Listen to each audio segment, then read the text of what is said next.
Le fer à repasser, mais comment s'en servir lorsqu'on vit dans une zone sans électricité ou avec des coupures de courant fréquentes?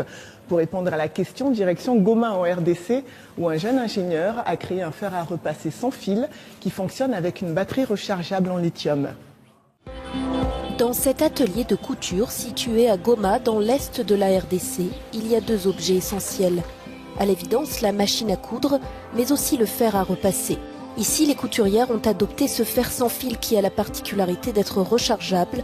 Il fonctionne avec une batterie en lithium.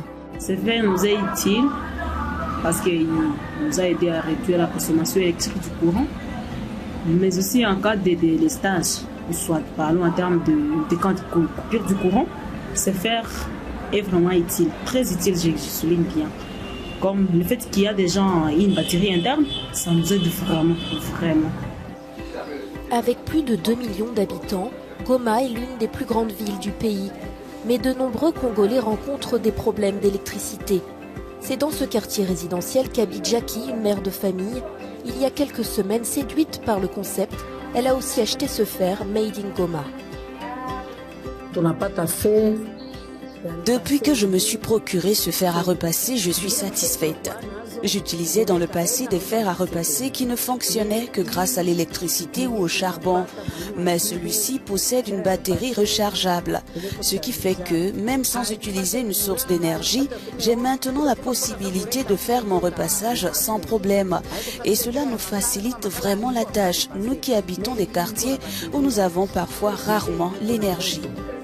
Cette innovation est le fruit du travail d'un jeune ingénieur de 25 ans. Eli Baraka, qui dirige sa propre entreprise, a créé ce fer ici dans son atelier. Il lui a fallu près d'un an pour venir à bout de son projet. Bon, la particularité, ce sont les avantages qu'offre ce fer. C'est que si tu as ce fer, tu as une faible consommation en énergie. Déjà parce que le fer n'est pas branché sur le courant directement, ça réduit ta facture de courant.